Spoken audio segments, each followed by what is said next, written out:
Namaskar, I'm Revati Shinde from Avirat.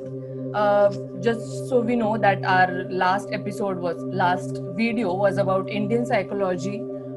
It was more about Indian psyche and Indian psychology. And today we are going to continue on that topic. We are going to talk about Indian psychology. We are grateful to have Dr. Anand Godse with us. He has PhD in Surya Namaskar and psychology. He has been working for 8 years at Ferguson College and MIT School as an assistant professor, MIT School of Vedic Sciences. He works in Deyasra Foundation, Smithfit Health Platform. He is a mentor in Kaveri Gifted Education Center. And let's begin the session today.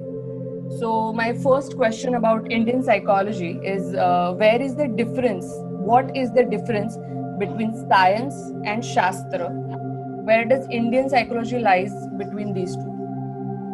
All right. Thank you, Revati, for having me over here. And I just got to know about various topics that you are discussing related to Indian psychology. First of all, let me give my point of view about this entire concept of what is typically called as Indian psychology. And the whole concept of Shastra or the traditional Indian texts or traditional Indian knowledge as it comes through. So rather than spending, or investing time on what is the difference, I would slightly put it in a different way. And the reason for that is both of these aspects that we are talking about as psychology and what we are talking as Indian psychology. Let us try to understand quickly where these terms come from. So, psychology, all of us know, is born out of a subject of philosophy, and most and all of the subjects are born out of philosophy, and so is psychology. And we say that the subject matter of psychology is human mind. So initially it was about the human mind as well as the animal mind, but the subject matter focus was earlier it was actually psyche meant soul, and then we came down to mind, then we came down to behavior, and then we came down to observable behavior. So psychology as a field, when it was born and was studied as science, has a recent history. Okay, and this history is of few hundred years that we can go back to, and there are eminent psychologists that we talk about, say Sigmund Freud, there is Carl Jung, and Alfred Adler, and many other scientists who work in the domain of psychology. Now, when we say Indian Shastras, they slightly date back much earlier than this concept of what we are talking as logic or science that was developed. Now, the term that we have coined as Indian psychology actually is an interesting coining in itself, because I would say that psychology as a word or psychology as a subject is few hundred years ago, for example. Okay, and when you say Indian psychology, what we actually mean by that is there are certain Indian concepts that are relevant to mind, okay, or relevant in the context of mind or study of mind, that we today call as Indian psychology, right? Now, over here, the interesting part is Indian perspective or Indian Shastras, as I'm calling it, date back much before. Okay, and while I'm saying that they date back much before, they also had a very different way of looking at human life. So you wouldn't find separate documentation the same way that psychology studies it, or the modern psychology, I would call it, that studies it. And there cannot be a comparison between Indian Shastras and science, or what we today call as science. I would rather look at it as a chronological development, which has two different longitudes. And I would call it that today what we call as Indian psychology is those concepts that actually are related to mind or behavior from the Indian old texts. Okay, all of that put together. So many things that have come from various perspectives that are found in the Indian subcontinent, like there is Hinduism, Buddhism, Sufism, Sikhism, generally is tagged under Indian psychology. But let me tell you that there is also one approach which mainly talks about the concepts that are more traditional and more Indian, okay, and they do not have a great context or a great, I would call brackets of the religions or so. It dates back even earlier to the scriptures, and over there the Shastra scriptures or the knowledge that was codified in a certain manner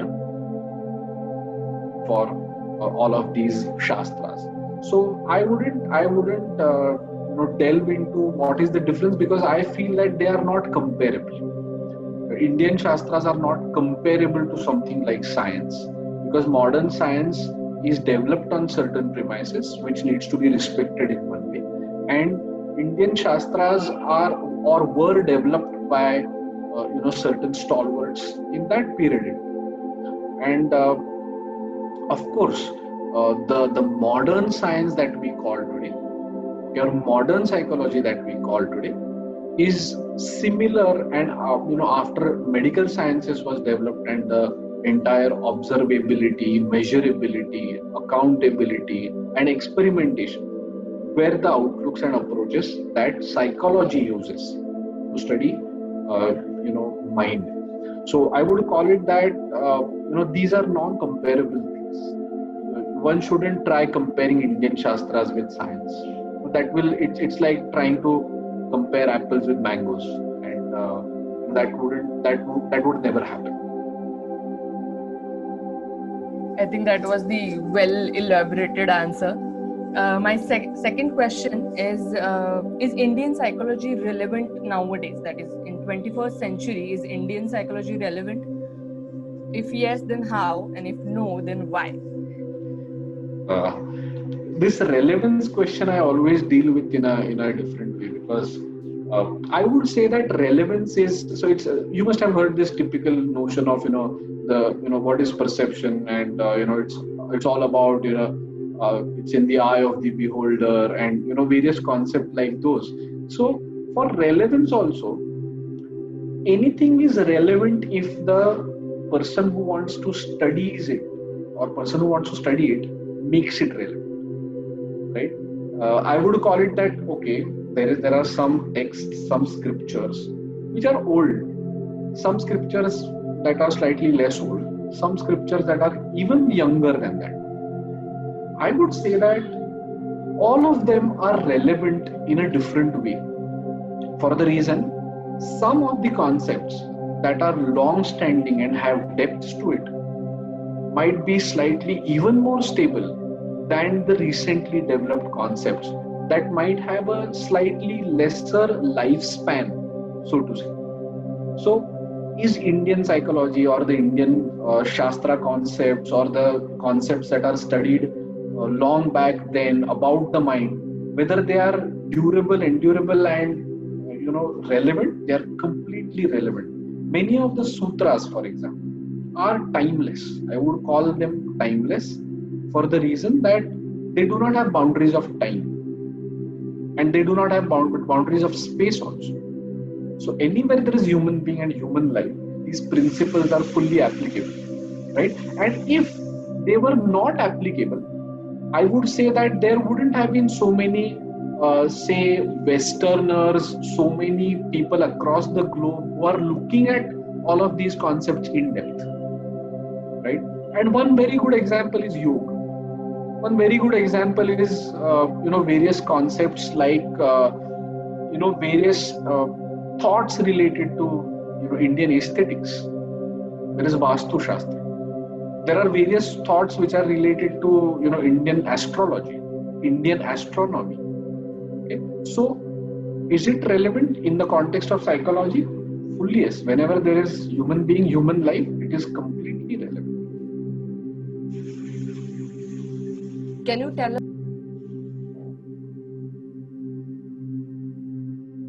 You are on mute, Revati. Yeah, sorry. Can you tell us more about how can we relate to Indian psychology, or how can we use Indian psychology to deal with problems such as stress or daily hazards or something like that? All right. So, Revati, I would call it, it's an interesting question. Okay. Using a sword to cut a lemon. Okay. You can use a knife to cut a lemon. Okay. And the depths at that, Indian texts, Indian scriptures or Shastras or the ancient knowledge, ancient wisdom in India can actually, has the power is tremendously much more than stress. Okay. And why I'm saying this? I'm saying this with a lot of study and practice, as well as my experience working with various individuals. Stress is a notion which we many a times use colloquially, and nowadays this stress word has become a buzzword. Okay. So I would call it that when we are thinking about stress, we are thinking about a comparison of how much capacity an individual has, and if there is a larger demand from either the external world or the internal world for yourself, there is discord. Okay, I would say that many of the concepts in Indian scriptures do not separate out these two worlds, right?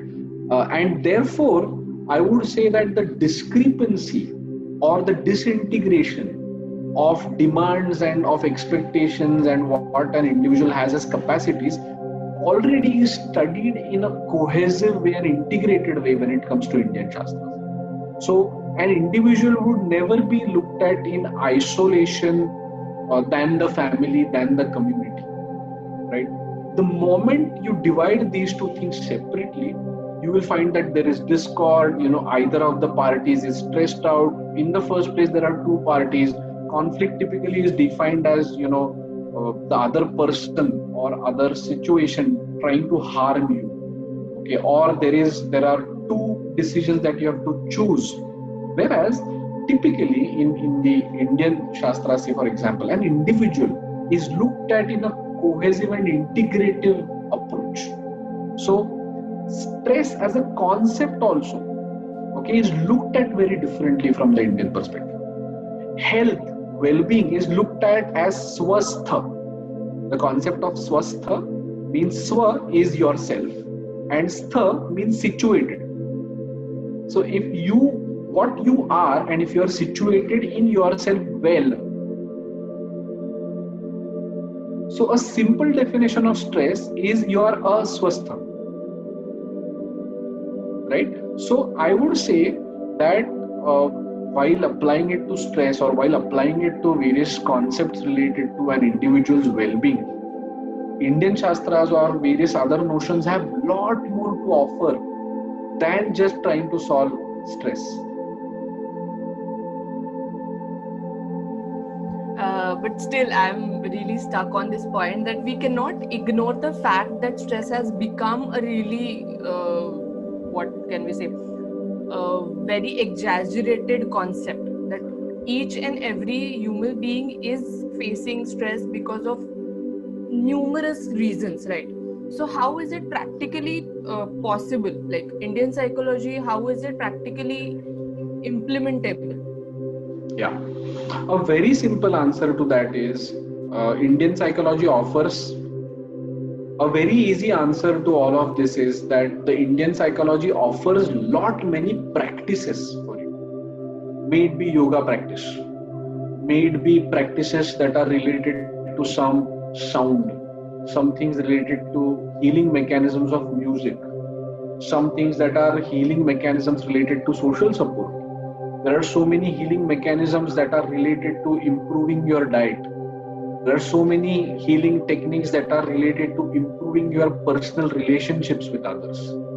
There are so many mechanisms that are related to community living. There are so many mechanisms that are related to managing the ecological balance and living in harmony with the nature, right? All these concepts are very, very easy going in the Indian Shastra contexts or, Indian psychology, so to say. So I would say that it delves into the aspect of practice. Whatever we try intellectualizing many a times as the solutions. Okay, Indian psychology tries to give you practical solutions. Say, for example, a very simple practice. If I tell you to sit for 5 minutes every day quietly at a decided time, it's very tough, right? But it can become a practice to entirely restructure your time management, to your restlessness, to your stress. And will the journey be easy? No, but it will definitely be transformative, right? So I would say that if you want to taste what these subjects can offer, practice is the key. And that we call sadhana.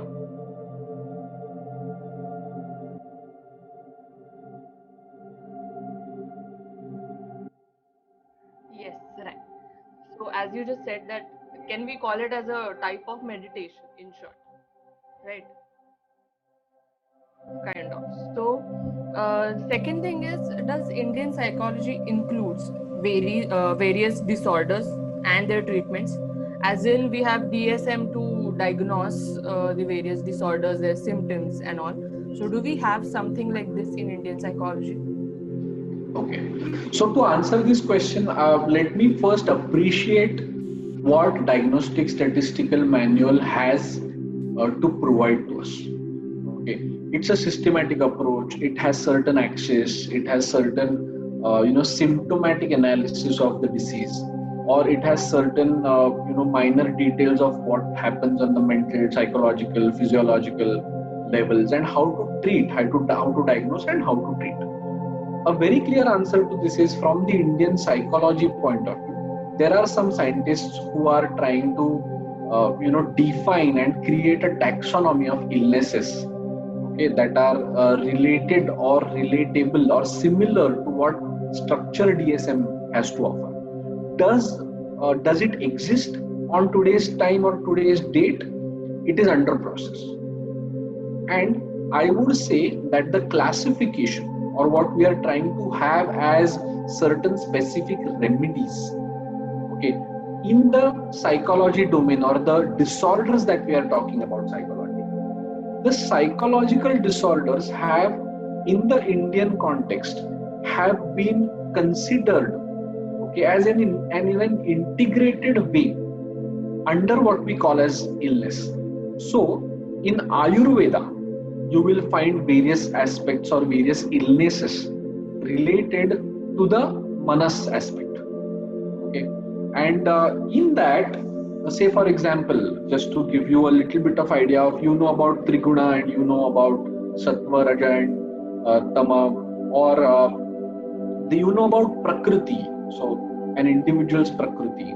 In Ayurveda, it's studied under as Manasa Prakriti, and there are various notions.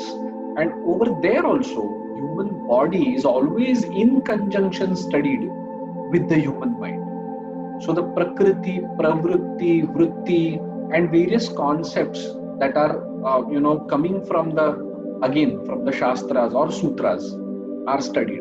But there does not exist till date something as classified as a DSM. But are there in fact, the Western psychologists are now studying the practices that can be used, okay, in counseling techniques, that can be coupled with counseling techniques, that can be coupled into behavioral therapy, that can be used under humanistic psychology approaches.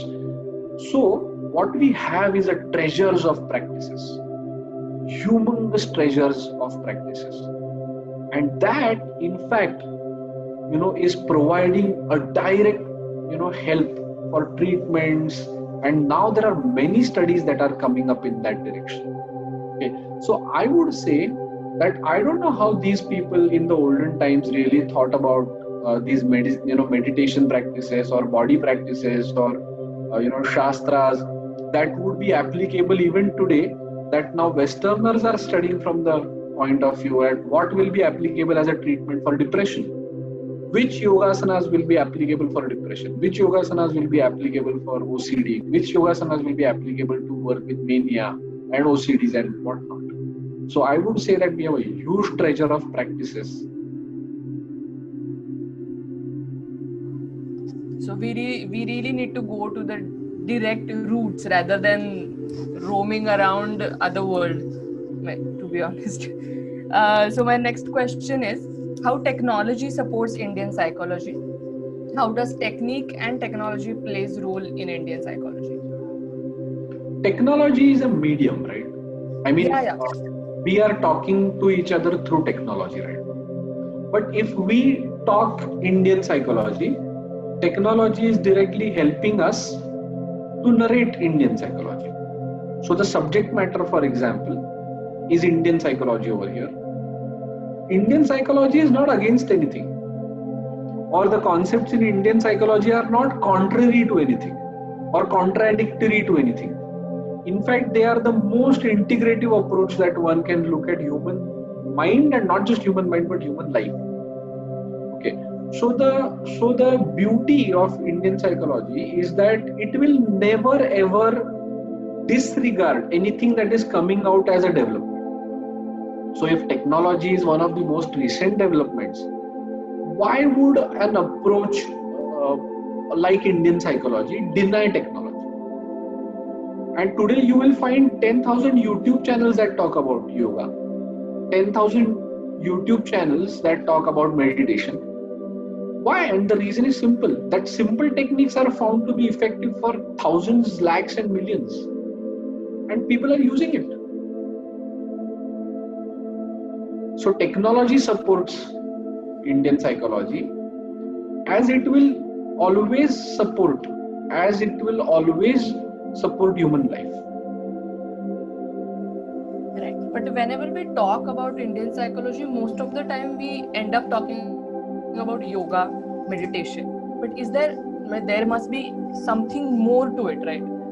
Yoga or meditation can't be just a solution for everything, is it?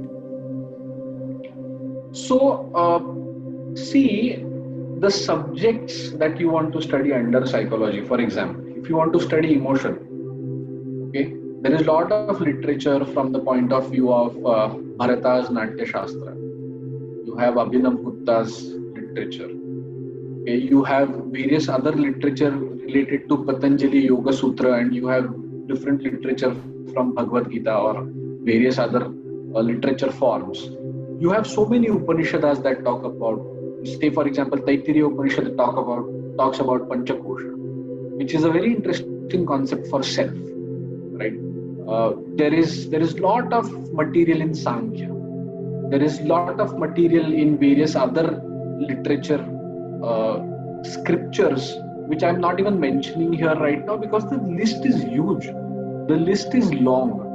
Why we are talking about yoga today is because of its popularity and reach that it has gained. But let me tell you that the yoga that we see is one segment of yoga that actually exists.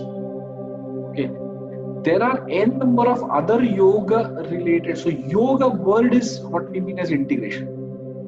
Okay, and the physical yoga or the postural yoga that we see today is the physical existence form that we see popularly known as yoga or meditation or various other practices. But does other literature talk about human behavior? Yes, Mahabharata has so many things related to, there are so many aspects related to political sciences, group dynamics, personality. There is Ramayana. There are these epics. There are Mahakavyas, which talk about human behavior in a very, very wide sense. Or there are various other concepts in other literature aspects. So I would say that it depends on the interest of what one wants to study, that you can go to that subject matter. So tomorrow, if I want to study the behavioral aspects of body and bodily aspects of behavior, I would have Ayurveda. And Ayurveda is such rich literature, right? There will be so much literature related to diet in some Rasa Shastras, right? So my question is, we do not separate out human life from human mind, because they are damn closely related. So whenever we say mind, we always take into consideration life, right? And life is looked at so many things, looked at so many perspectives, from so many perspectives, that you'll have so much literature to study human mind. So there are many more practices than yoga and There is meditation. lot of literature. There is lot of. You can study human mind even through astrology and Jyotisha. Because the word Jyotisha is not just restricted to, okay, what is my bhavishya, what will happen to me in another 5 years. That's not Jyotish only. That is one aspect of Jyotish. The predictive ability is one aspect of Jyotisha. Means light. One who seeks for light is one who studies Jyotisha. Studying the unknown. Right. So as you just said that the in the first question, that family and an individual is not separated. We always study or look it at as a inherent form or a unit. So can we say that there is a lot of cultural aspect to this, or there are various things which we used to do as cultural aspects, and they are actually looked at as practices in today's terms? Right. So, yeah, Revati, I mean, it's all about culture, right? And I would say that how do we define culture? It's a way of life. And while we are talking about any specific culture, okay, it includes all of these aspects. I would say that if you want to develop something similar to Western psychological tests from the Indian concepts and constructs, the need is of actually defining the constructs from the beginning. And there is a huge difference in the construct definitions. So I would say that you really would like to choose it intelligently where to use psychometric tests and where not to use psychometric tests. And my take on this is that I would say that when you are Indianizing a test, okay, sometimes it's better to actually construct a new test entirely in the Indian context, starting from the construct definition, and you have to pull out the references from where are you taking the construct definition. Say for example, Pratibha is a word which goes close to what we call as creativity. Prajna, Buddhi, Medha are the words that you use for intelligence. But the construct definitions are discretely different for both of these terms. So one needs to go deeper into the construct definitions when you want to build tests in the Indian psychology concepts, as well as if you want to Indianize certain psychometric tests otherwise. So do we have any such tests developed? There are some new tests being developed on the concept of Triguna. There are some tests that are being developed in various other personalities, self, Panchakosha concept, or some are being developed on other domains which are related to bhava and rasa, all of these areas. But as I told you, that one has to be really careful about the construct definition for it. And many psychologists in India are now working in that direction. What are the myths about Indian psychology? The most important myth is that Indian psychology is not psychology and it is philosophy, right? But I would say that psychology is psychology. Okay, what we are trying to define as Indian psychology might be coming from Indian philosophy, but will have characteristics of it being very, very scientific and shastric. So one has to be very, very careful in terms of the words that you use. So typically with Indian psychology, many times there is also an illusion about what all can be covered under Indian psychology, because the scope is very vast. People tend to bring in everything under Indian psychology. So again, you have to be careful about what the framework is, right? And it's more to do with this concept of Anubhuti Tantra, I would call it. Why I'm calling this word Anubhuti uh, Tantra is because psychology or concept related to mind are all of these concepts very closely connected to human life, right? And human experience is at the core of all of these things. So investigation into human experience is of great deal of importance. So as we are talking about the myths, I would say that Indian psychology is not psychology, it's all philosophy. I would say that Indian psychology is developing very fast, okay, and might not have similar structures to DSM, might not have similar methodologies similar to sciences, but they have their own methodologies, they have their own structures, they have their own point of views and perspectives, and we need to start respecting those. They might be more qualitative than quantitative, but hold a huge value in the change that it can get and the transformation that it can get. And what about that? There is a lot of rumor, I can say now, that Indian psychology is more about spirituality rather than practicality. So can you elaborate on that? The word spirituality, I would say, is according to my point of view, and this is my very personal point of view. While I am stating it, is that we use the word spirituality really very commonly these days. Okay, without understanding the real essence of spirituality, right? I would say that psychology is a path, and it can be a strong path to go towards spirituality. Spiritual sciences, or and I'm saying that why wouldn't there be confusion if psychology as a subject started with study or concept of study of soul, okay, and spiritual sciences considering that okay, it's all about human soul and human spirit and various aspects related to the metaphysical world. There is bound to be confusion. There is bound to be confusion, but let us not be confused about it, or let us not get carried away by the intellectualization of spirituality.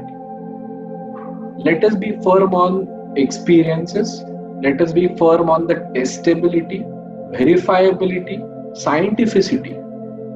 So spirituality as a domain, as a subject, has a huge value and importance, and psychology is closely connected to spirituality, but psychology is not spirituality.